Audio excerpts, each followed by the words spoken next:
parents, welcome to this week's Good Work Show. We are excited to be here for another great show of, we got two new organizations to us because neither one, we don't know any of them. We hadn't known them before the show. No, So- they're brand new. Yeah. And really interesting topics. Mm-hmm. Different, but equally interesting. Yeah. So first of all, hi, I'm Trinice.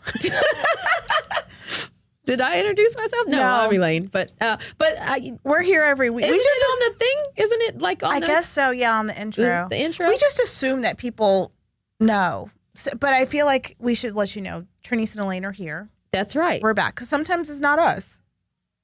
When isn't? No. Oh, well, no, I guess that's not true yet. Because Like what? every once in a while, somebody goes on vacation. Oh, but we haven't had that in the That new hasn't happened format, yet. So no. anyway, we have the same people as always here. But joining us today, we're going to have the Children's Haven on the show, and Executive Director Marcy Smith is going to stop by. She's going to talk to us about the organization, what they do. They're serving families in Cherokee County and serving families who really could use the support. They're just dealing with children who have been taken out of the home for one reason or another. And so we're going to talk about all of the services that they provide. And they're doing something really unique for families who have to go through court-ordered visitation, which, is probably tough on any family, but they're trying to make the situation a little bit better. So Marcy's going to stop by and talk to us a little bit about what they're doing there and share with us all of the work that the Children's Haven is doing. Yeah, and then Tracy Daly Smith, she's going to stop by. She is the founder and executive director of A New Daily Beginning. Really great organization that's offering treatments for folks suffering from cancer and their caregivers, which I think is really important and interesting to talk about both sides of that equation. But, talking about some of those things that we think about when people have an illness or they're going through treatments, that we're only talking about the medical stuff, but they're talking about taking care of the body in a different way, but in a very specialized and trained way, which is really important. So I'm excited to have Tracy here and learn about what she's doing. Yeah.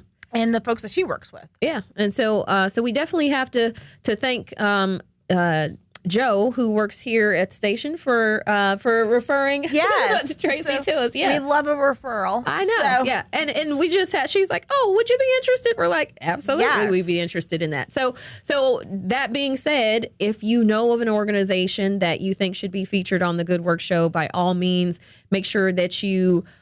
You click. If you're seeing this online, then you're probably on our YouTube page, or maybe you're on social media on one another other platforms. Just drop us a line, in the comments, or send us a direct message if you want to do that, and we will have that organization on. Or you can send us an email at goodworks@ging.org so that we can have those organizations on, because, as we said, we didn't know about either of these two organizations before today, and we learned of them, and now they're going to be featured here. But we're going to get you some good information about organizations that you had not heard of before, probably, and they could use an opportunity to get their story out. Yeah, and what we love is that when there's a resource in the community that somebody knows about, somebody might be going to A New Daily Beginning, and they know all about the incredible resources that Tracy has for her clients, but you're like, well, I wish more people knew about this. Well, this is how you find out. Right. This is how more people find out about what's going on in the community. You tell us, and then we bring them in. Yeah. And then we let them tell you. And then, it's the circle of life. It is. Yes. So I'm going to start speaking in Lion King. Oh, okay. The closer we get to the release date. When does it come out? It's soon. I don't know. You don't know. It's sometime. I don't know. You should just say that. It's like I know it's soon, but it's like in a few weeks. I think it's sometime I never know soon when movies this summer. come out.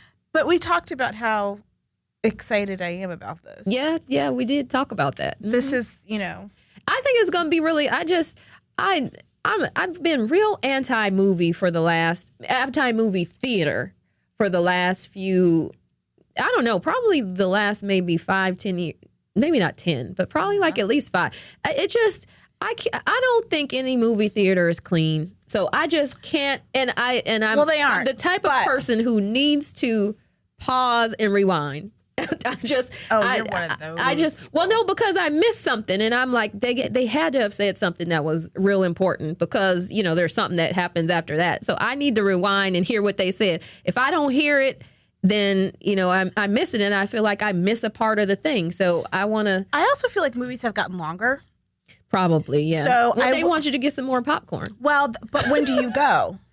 So there's an app for that. There is an app for that. Yes. And I mean, because I think about even the last Avengers movie, that movie was or Black Panther. Wasn't that movie 3 hours long? And at some point you're like, no, I did sit through Black Panther. Well, I sat through too, but it was so I went to you have to get the big popcorn and the big drink. Well, so you don't have to move. At an hour and a half, you're like, that big popcorn and big drink. You have to sip the drink slowly. Well, I went.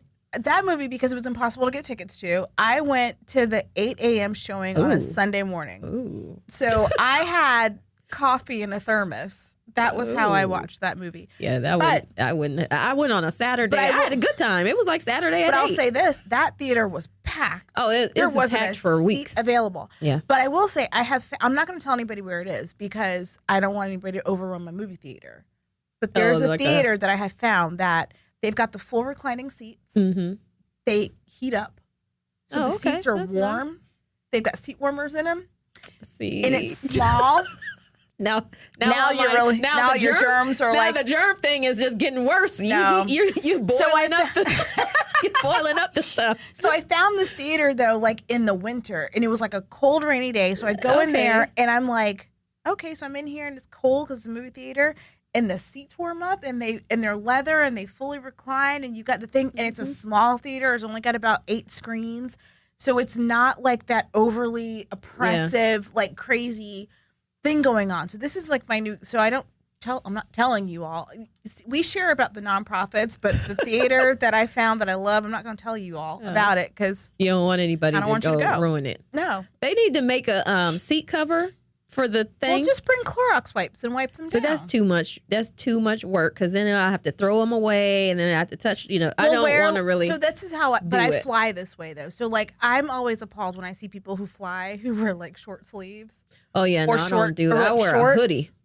I don't want any part of my body to touch an airplane seat. I wear long pants, long sleeves. I wear anything that can throw in the washing machine. I don't wear anything that needs to be dry clean. It has to if I have to throw it away, then that's fine. It can be thrown away. When I flew to Japan, I did have socks that I bought just specifically for that flight because the ones with the hard bottoms. Because I didn't want to have to wear shoes on a plane for 12 hours. Mm-hmm. But I literally did when the plane landed. Throw away socks? I took them off. I put my shoes on. I threw the socks in the trash in the Tokyo airport. Mm-hmm. Done. Yeah. I'm not germophobe-ish. I'm except not about some but weird that's just a lot of stuff. They don't clean the movie theater. But the main thing is I need to hear. And sometimes people are talking like they're going to talk at the Lion King. Just know you're not going to be able to hear, and you're going to miss some of the dialogue. Now you probably know all the dialogue, but you're going to miss some of it, and I don't want to. I feel like I shouldn't miss it, so I can. Just I like to invest, but I want if there was a way to invest in the filmmaker and the studios who make the movie without going to the theater. I don't know. Let me give you my $10 off to the side. Just mail it directly. Just mail it because then they take a cut. The movie theater take a cut and everything. So let me just support you. I'm very invested in this movie. Yeah, because it is the movie. Are you going to dress up? I'm not that invested. Oh, okay. I mean, I don't know what I would wear. Somebody's going to dress up for the Lion King. I don't know what they're going to wear, but somebody's going to dress up like. They're gonna have the line I guess they shouldn't do that because that's actually first of bad. All, that's a different movie. They did that at Black Panther. People were dressed like Coming to America. So again, wrong movie. I know, but they did that. I don't know. I don't know what you would wear. This is the movie I feel like it's the movie of my childhood. So this whole idea of having to share it now with a new generation of children worries me. Do you think kids are going to be interested in it? I feel like people who are my age who have kids are going to drag their kids to it. I don't know. But I'm worried about going into the theater. You just wait till it comes on No, but I don't know. Netflix or something. I don't know. We'll see. I haven't seen Aladdin. I didn't do that one. So Now that one looked interesting. I wasn't going to go to the thing. Yeah, but I will wait. It takes a lot apparently to drag you to an actual movie theater. It's got to be. And nowadays, it's usually because I want to support the filmmaker. But they should make that. I'm sure there's a way that you can, like a GoFundMe for the like let me just donate directly I'm sure and then Spielberg see the movie. Needs a GoFundMe. Well, no, he doesn't. But there's some other smaller things or whatever. Anyway. Now that we have been Siskel and Ebert for the last 5 minutes and giving you all of our thoughts and feelings about movies, movie theaters, and germs, thanks for coming and listening to us this week and hearing what we're going to try to figure out where are you going with this. Well, I was just saying thank you for come listening to us and hopefully sticking with us. I hope you're still out there. Yes, but we do have some really good content, like we say, some organizations that you have probably not heard of before, so you're going to want to stick around to hear what they do. The Children's Haven is coming up first, so even if you're thinking, well, I don't even live in Cherokee County, you should really listen to what they're doing because there's opportunities for you, one, if you know somebody who does live in Cherokee County, to refer them to the Children's Haven. But two, organizations like this that are serving one community or another only are able to grow when people support them. So if the services that they are offering there could be used somewhere else, it would be great if people knew about it. And so they say, hey, I need that in my community. And then that's how a lot of times nonprofits are able to grow, provided they have the funding to do so. So that obviously kind of goes with it too. And there's some aspects of what they're doing that happen other places. That's true. So you can learn a little bit about what they're doing and then be able to find out information about how you can deploy that same information where you are. Because that's something that I think is important too. It's not, some of the stuff they're doing is very specialized to Cherokee County, but some of it actually does apply to other communities in the area. That's right. So stick with us after the break. We're going to hear from the Children's Haven, and a little later we're going to listen to a new Daily Beginning. To learn more about the show and how your company can tell their story, like us on Facebook and follow us on Twitter @GoodWorkShow. Audience, welcome back to the Good Work Show. We are excited to have our guest here with us, Tracy Daly Smith, who is the founder and executive director of A New Daily Beginning. Welcome to the show. Thank you so much, Elaine. I'm so glad to be here. Yeah. Denise, so nice to see you. Absolutely. So, Tracy, tell us, what is A New Daily Beginning and what's your mission? Okay. Well, 2 years ago, I created A New Daily Beginning, and it is a nonprofit that works with cancer survivors, caregivers, and patients, whether they're in treatment or out of treatment. And we provide therapeutic services and treatments, massage, skincare by oncology-trained estheticians and massage therapists, so that it kind of helps with their getting through the healing process and getting to the next steps in their life after they get through the recovery.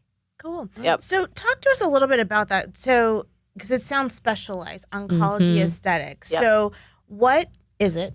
Okay. And what made you learn more about it? Because that's not necessarily how you got started. You are an esthetician. Did I say that word right? Yeah, you did. Okay. Cool. Yeah, you did a great job. Did a great job. That one time. That's the only time I'm going to try.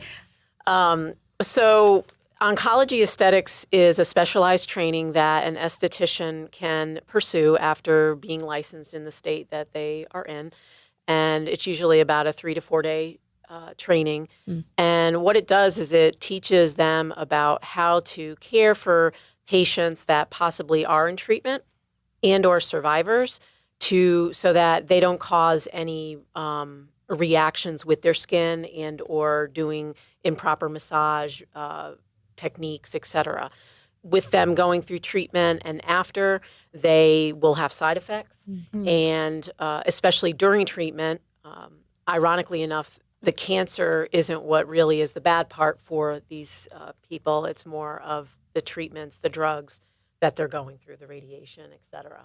So, and being oncology trained, it'll either allow that individual to pursue just that demographic, or it just gives them insight to know that if one of their patients or clients comes in and says, hey, I've just been diagnosed with stage 2 breast cancer, they can still treat them without, feeling like they don't want to cause harm.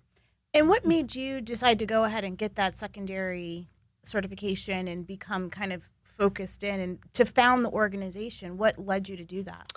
So I had a client that, and I've been in the business for about 20 years, and I had a client that saw me just about every 2 weeks, and she stopped coming.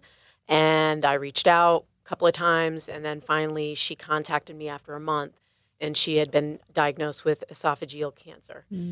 And was just, heartbroken, just really going through all the emotions. And at that point, I just knew I wanted to help her as much as I could, just being a healer and a massage therapist and esthetician. But I was a little nervous. And I wanted to make sure that I didn't cause her more harm, but I knew that she needed that extra care, TLC.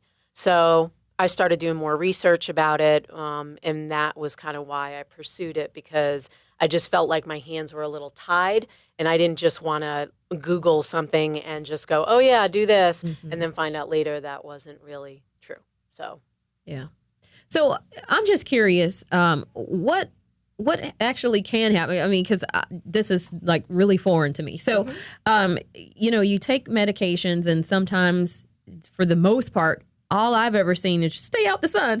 Right. Yeah, exactly. Yeah, so, right. So what else, though, I guess in a massage, because I would have never thought going to an esthetician, having a massage or some kind of treatment that you might be able to offer would actually be in conflict with medicine, or, and something, somebody's going through some treatment. So can you talk a little bit about that? Yeah, like what happens with, for instance, just a massage, for example, what kind of could happen if you weren't trained the way that you were trained, and you kind of know what you know?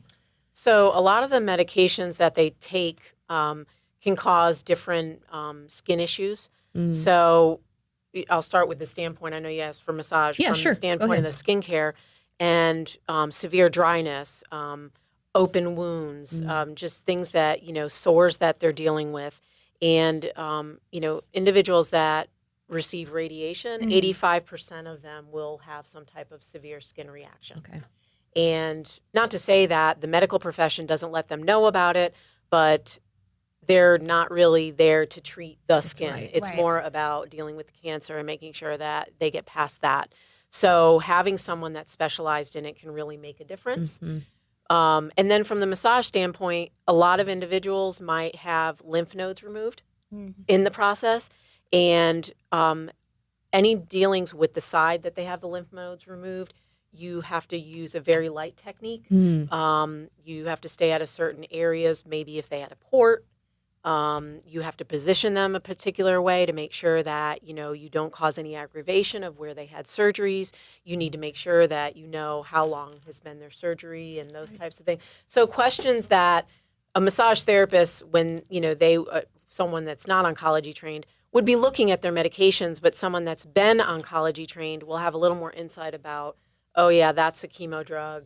How long have you been on that? And start asking more detailed questions. Okay. Yeah. So that's why when you go to have a massage, they ask you if you're on any medication. I mean, they're not usually trained to the level that you're probably trained, but just curious. Correct. Yeah, exactly. That is why, because there are medications that can, cause you to have more of a tendency to have, obviously our blood thinners. Right. And just cause more bruising. And, even though your client may say, well, I want a deep tissue massage because they think that's what they need. Right. They could be contraindicated, and then they might go home and they get bruising. Yeah. Right. And are people told this? So, is that something that people are told when they go in for treatment, or if they're diagnosed, that they're told, be careful about this, or look for these certain kinds of trained professionals if you're going to go in for these kind of, is this something that people on the other side know? I don't think it's where it needs to be mainstream with the medical profession. I think that the doors are definitely opening because now there are studies out there that show the positive reactions that massage can have with them. The same thing with people that are trained to do oncology aesthetics. But I think the more the education gets out there, the better. And, I talk to clients all the time. And, when you're getting hit with all of that information, it's really hard to think about. And then when you are done with treatment, a lot of times you just want to avoid, even saying that you had cancer. Right. And that's the scary thing, because then they go to just a massage studio, and not to say that that massage therapist is not trained to be a massage therapist, but they don't have the specialties that they need to work with them. Exactly. Yeah. So tell us what you offer, the range of services that you can provide to someone who is kind of coming to you for your services. So depending on, if they have any skin reactions, we can definitely work with them on that. Mm-hmm. A lot of the times the treatments are more focused, obviously, for sensitive skin, severely dehydrated, so facials in general. Mm-hmm. And then there are certain steps that we might have to avoid from your typical facial. And then with massage, really all different techniques, but it really does depend on where they are in their recovery. Are they a survivor and such? I have some of my therapists actually do energy work. So Reiki and Tai Chi and, I'm not sure if you ladies are aware of it, but those are techniques that can be done without even touching the client. Mm-hmm. So right now, that's kind of where it's at. I really would like to see it go into offering personal training for these individuals as well, because I think that that's an area that after surgeries and just, I don't know, your life's kind of taken away, it's hard to know what's right and what's the correct thing to do. Absolutely. So all of this sounds incredible. And, knowing folks who have survived cancer and kind of coming out on the other side, and not knowing anything about this, so I'm just wondering, what do you see are the positive effects that your work has on your clients? Well, it definitely helps with the mind-body connection. I think that a lot of individuals, because of the surgeries and just poking and prodding and everything else, they don't really have the best body imaging. I think that really helps them. I think that it definitely has an effect on their mental state. So pulling them out of depression, trying to keep them more positive, looking forward to things to kind of get them back into life. But then, of course, just healing the skin. Individuals that do have the severe skin reactions and getting them to a place where they feel okay looking in the mirror, because they're already having a lot of things stripped away from them with this. So it really can make an impact overall. Yeah. So how do people find out about you? If the medical profession has a little bit of work to do to kind of learn that, not only do you exist, but people who are trained in your skill set even exist, and to be able to refer. How do people find you? How do you connect with your clients? I am, the nonprofit's only been up and running 2 years, but my ideal goal is that we would be working with all cancer centers in Atlanta, in some shape or fashion, whether that's in their infusion center, whether that's them providing and having a budget to provide these for their survivors and cancer patients, and making it part of their protocol. And so I am just, myself and my therapist are out at all events. I collaborate with other nonprofits, because there are a lot of them out there that support the survivors and patients as well as caregivers. And I do want to hit on the caregiving part, because that individual also is impacted severely. So that's why I felt it was so important that they also are able to receive these treatments. They give, and they definitely need to bring that back to them. Yeah. So. Awesome. Yeah, I was about to ask about that, because you did mention that earlier, that you do have opportunities for those caregivers to come. And I wonder, do folks come together? Is that a time for them to spend time together that's not about the illness? Yeah, that's not. So it's about something else. Is that? It is. Ideally, that's what we like to do, because it then takes away the burden on the caregiver, and it also takes the burden off the patient, because they feel a burdening. Right. And I think it's that opportune time where they're separate and they're getting treated, and then they can come back together. And I love what you said, just taking the whole illness away from just those moments. Yeah. So Tracy, real quick, how do people find you? Your website? Website is www.anewdalybeginning.org. And all the information's there. And it's Daly, D-A-L-Y. Yes, it's D-A-L-Y, and that is how my last name is spelled. Okay. So, yep. Well, thank you for being on the show, and thank you for what you're doing. It's awesome work. So. Thank you so much, and I appreciate what you guys are doing, just getting the nonprofit names out there.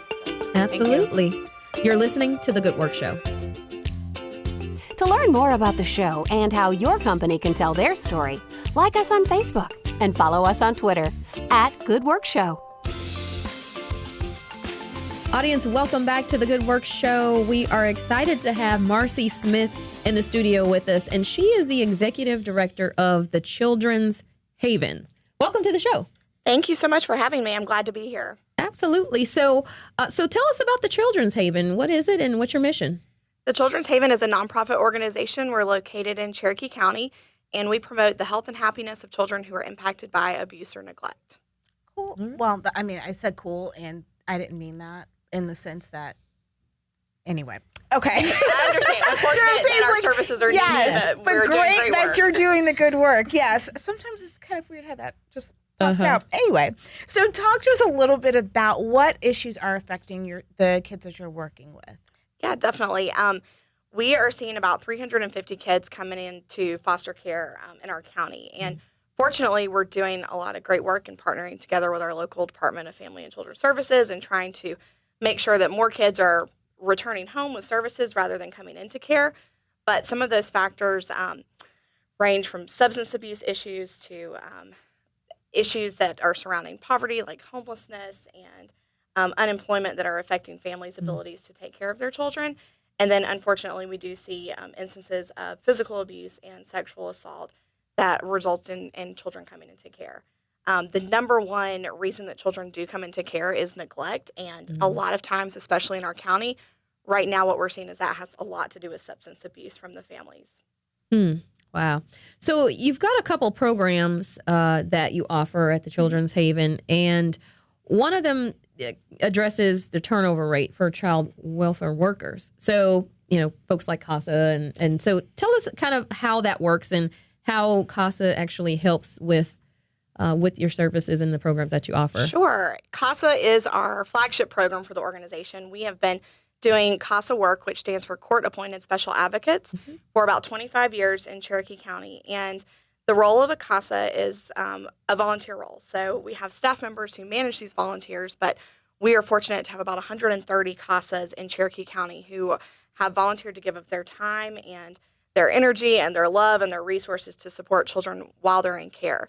They commit to staying with the children throughout their entire time in foster care. So as you mentioned, the turnover that they might see as far as case managers go, they know that they have an adult that will be by their side and has committed to stay with them throughout their entire time. So they may see turnover in some sections.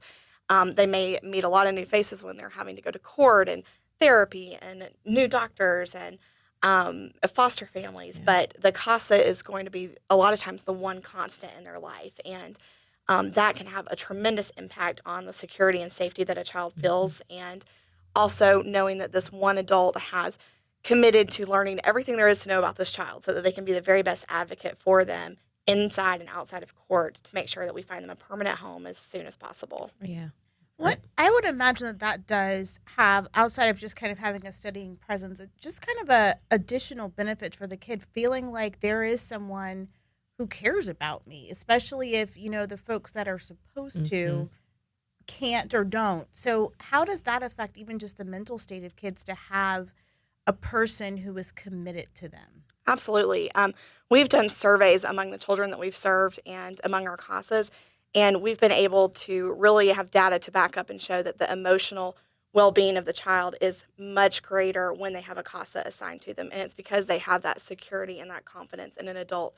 And they know that this person cares about me. There's nothing in it for them. This is not a job. They're not getting paid. There's no requirement for them to do this. This is just them giving of themselves for me to make sure I'm okay. And it really has a tremendous impact on the well-being of a child.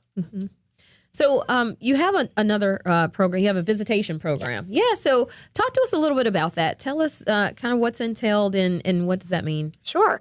As I mentioned, our CASA program has been around for a very long time. And as the program grew, we realized that there were more services we could be offering to support these families. And supervised visitation was one of those services. So in 2015, we moved into a new facility and we organized members of the community to be part of a group to help us decide how that visitation would look, because we wanted to make sure we were fulfilling a need and that we were doing it in the right way.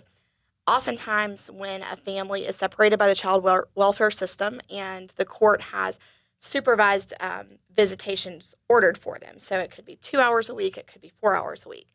Many times what we were seeing in our county is that there wasn't a location specifically for these visitations. So a child would meet with their biological parents or their siblings at a McDonald's or at a defects office or the sheriff's department.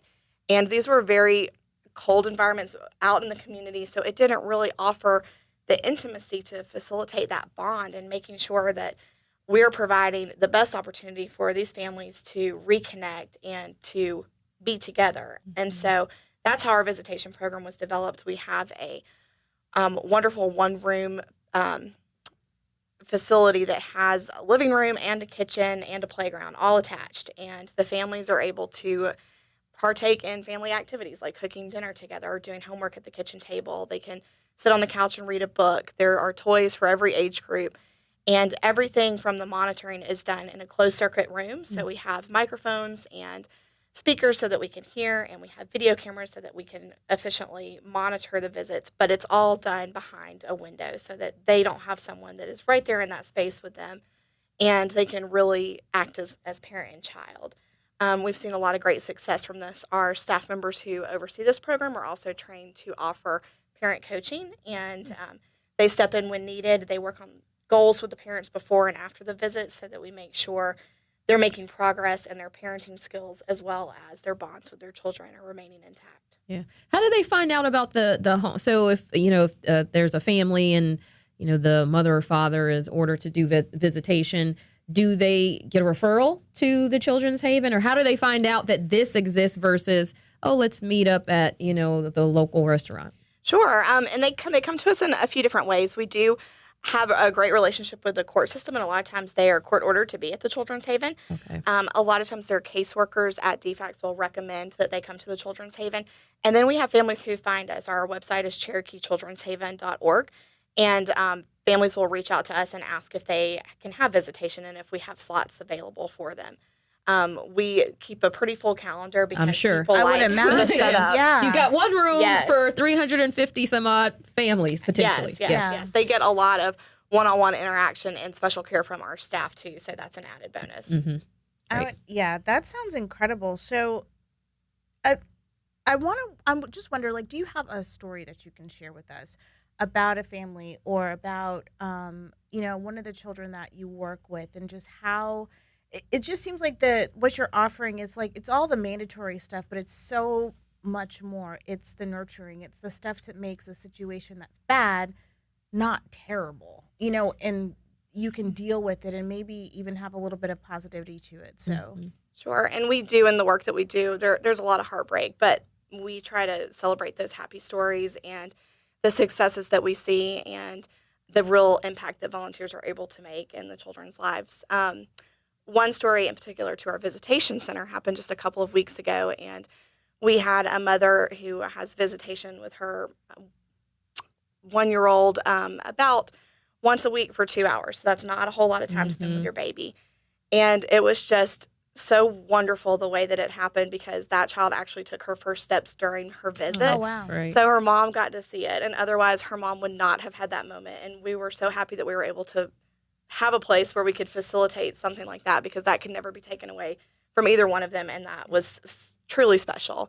And then our children who are in care who have had a CASA and are able to thrive because they've had that support is just truly incredible. We have a young lady who her CASA advocated for her and her brother to be in the same placement, and it may not seem like that's a big deal, but if you don't have that person who is being that voice, it may not happen. There are a lot of other boxes that have to be checked, and that may not be a priority.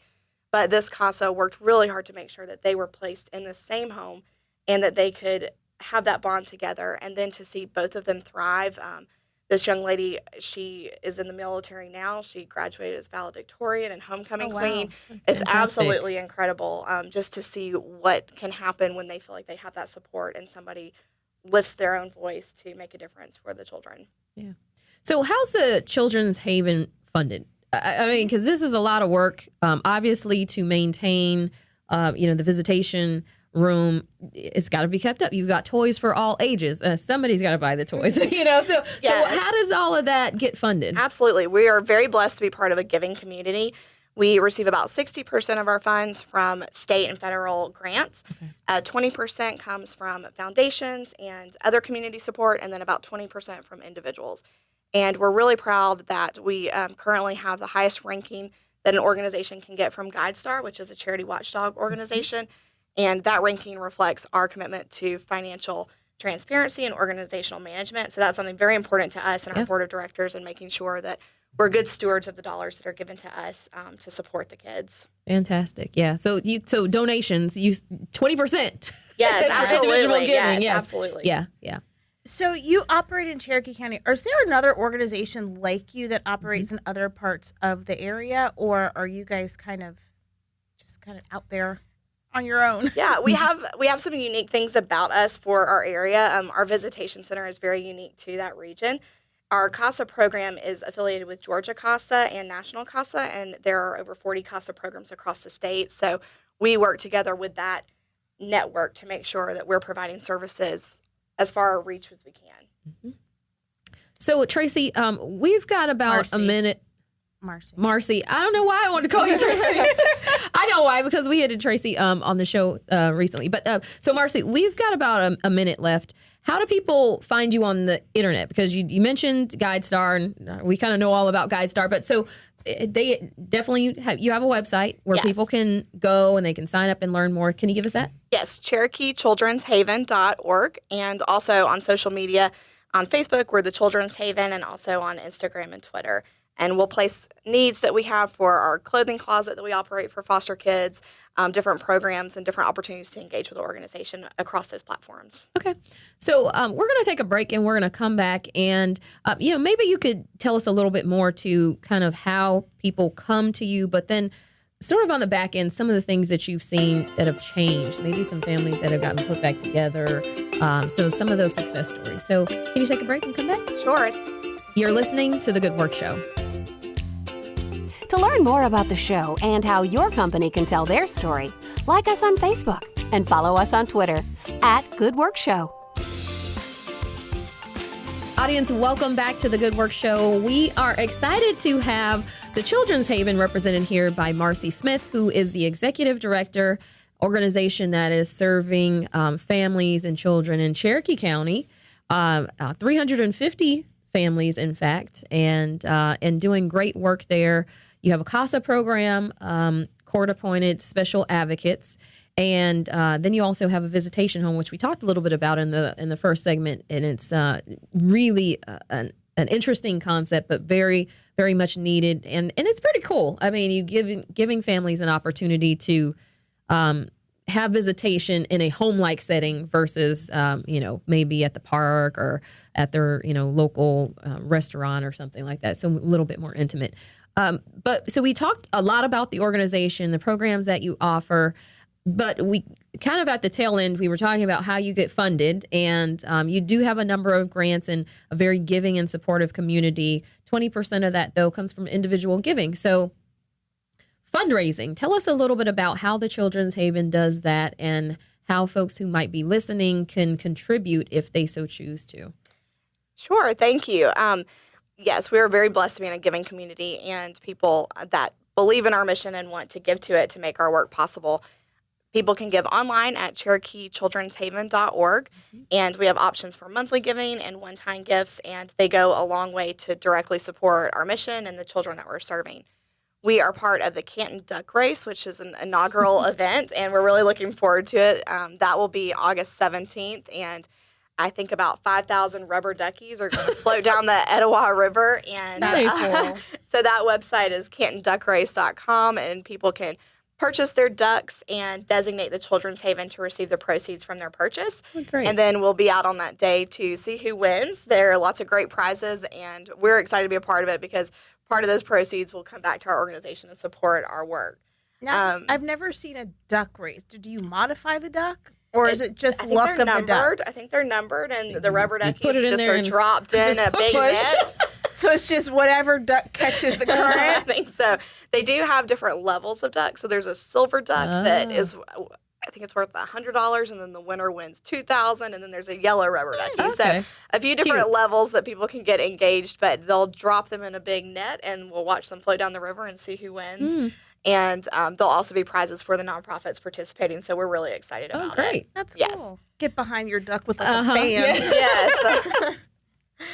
The Cherokee Youth Foundation is organizing that, so that's always wonderful when another community organization wants to partner with us. We also have an annual superhero 5K, and we do that every spring. And information about that is also found on our website, CherokeeChildren'sHaven.org. That's a lot of fun. It's a great family event, and we celebrate the superheroes because our CASAs are everyday heroes, and the people that volunteer with our organization, we see them as heroes. And we also recognize that our kids are heroes in a lot of big ways, and so that's a great opportunity for people to get engaged, and we'll be having our 8th superhero run next spring. Wow. Cool. Yes. So you mentioned the CASAs again, and if anybody out there is listening, whether they're in Cherokee County or in the other areas, because CASAs exist everywhere. So talk to us a little bit about what does that commitment actually look like? Because it is a commitment, and it's so beneficial to the child to have that person there. So just help folks understand what that level of commitment looks like, and then what steps do they need to go to if it is something that they think they might be interested in. That's a great question, and I think that a lot of times people hesitate and think, I don't have time to do that. That is for someone who is retired and has more time to give.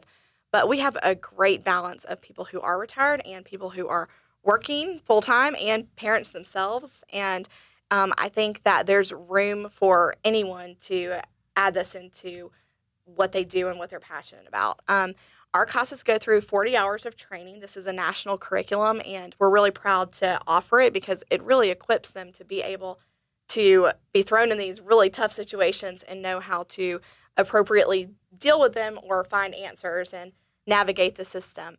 So we're actually offering a training in August, and information about that can be found on our website, CherokeeChildren'sHaven.org, or by emailing info@casacherokee.org. This training actually will be held at night, so we're trying to accommodate people who do work full-time but might also want to be a volunteer. We ask that our volunteers do commit to staying with the children the entire time they're in care. The time that averages out to be is about 18 months. We hope that a child is not in care longer than 18 months. Unfortunately, a lot of times it is much longer, but our CASAs understand that, and when they start forming relationships with these children, they will come and ask us, can I still stay with them after they're finished with foster care and after they're back home? And we say, of course, those relationships are yours. We ask that they see their child at least once a month and maintain contact with them. They log their hours. It's really incredible because you can tell them the minimum that you need to make at least 1 hour of contact with a child a month. And when we go back and look at how much time they give, last year in 2018, our CASAs gave over 10,500 hours of service, and they drove over 85,000 miles, which is the equivalent to about 3.5 trips around the world. Wow. And that's just amazing. So we can tell them the minimum, but they really go above and beyond, and it's because they form these relationships with the children. After their first year of being a CASA, we then ask that they maintain 12 hours of in-service educational credits throughout the year, which is really a great opportunity to develop professionally and personally and just learn more about the system so that we can better help the children and better serve them and carry out our mission. And are folks assigned to one child, or do they have multiple children? How does that work? Usually it will be one child or one family at a time. And the reason for that is because we want them to be able to give their all to that one child and really know all the ins and outs of their life so that they can put the pieces together and do the very best job of advocating. We will have CASAs who will volunteer to take on a whole family of children, and they feel like that they'll know those siblings better than anybody else, and so they may have a group of 4 kids that they're advocating on behalf of because they're all part of the same family. Cool. So you also mentioned that during the break you have something called a clothing closet. And so tell us a little bit about that and who's eligible to go and how does it work, and if people have things that they would like to put in the closet, how does that work? So the very bottom of our facility has a 1,200-foot clothing closet, and we call it our caregiver's closet. And everything in that closet is for the caregivers of the children who are in foster care. So for our foster parents, for our guardians, and everything is free to them. So they can come and shop, and it's free of charge. They can get everything they needed. A a lot of times when a child will come into care, they will come with the clothes on their back. They may have a trash bag with 1 or 2 outfits in it. A lot of times we're seeing that they've never had new clothes before. They've never had something that was just theirs.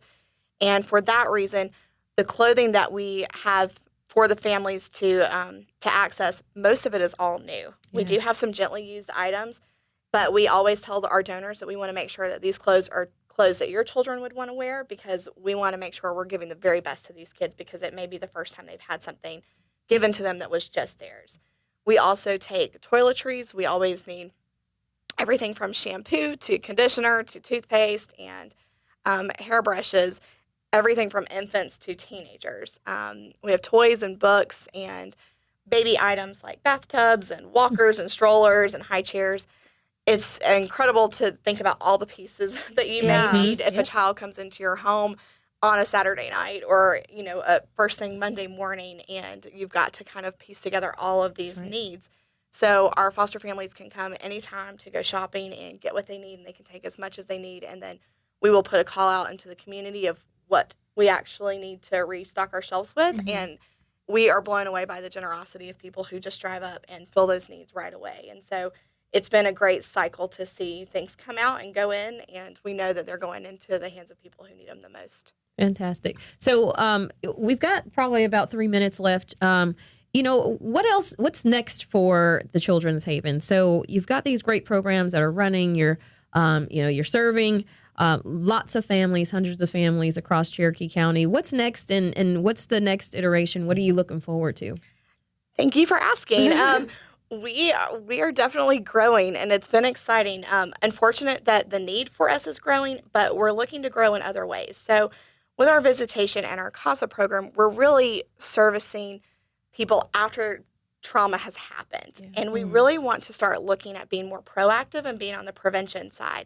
So in 2018, we became an official chapter of Prevent Child Abuse. So we're affiliated with Prevent Child Abuse Georgia and Prevent Child Abuse America. And our program is called Prevent Child Abuse Cherokee. And this is brand new for us. So we've done some awareness and education opportunities around it. We've hosted some classes for different members of the community.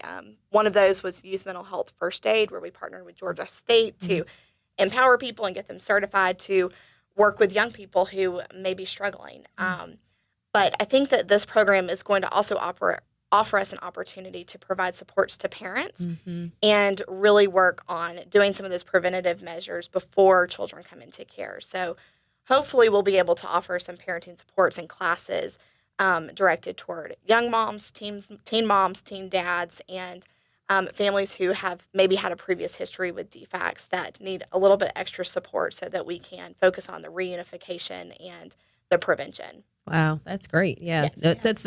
That's nice that you're getting there before that proactive. So at some point, maybe you might put the other half of the business out of business. I mean, that would be great. That would be awesome. As long as you still exist, because unfortunately, the need will probably always be there. But that's great that you're kind of tackling the issue from both sides. Yes, that's what we hope to do, and hope to impact kids who are affected by abuse, and then kids who are also susceptible to it, so that we can see some turnaround and break some cycles. Absolutely. Cool. Great. Yeah. So give us that date for the fundraiser in August one more time. Well, we have about a minute left or so. August 17th. And our training for CASAs will also start in August too. So gearing up for the next school year, we'll have a lot of new things going on. So August 17th, and that information is at cantonduckrace.com. And all the information I mentioned about the training opportunities and opportunities to get involved or donate to the Children's Haven is on CherokeeChildren'sHaven.org or our social media platforms. Cool. Fantastic. Well, Marcy, we appreciate you coming in today and sharing all of the information about the Children's Haven. Of course, you can go online. You can visit them on social media. Check out the duck race. Should be pretty fun. Sounds really interesting. Good. Yeah. I guess you don't really need skill to participate. It's one of those. Just luck. Just luck. But we appreciate you coming by, and thank you to you and your team for all the work that you're doing. Well, thank you so much for having me, and thank you for giving us a platform to share the stories. Absolutely. You're listening to The Good Work Show.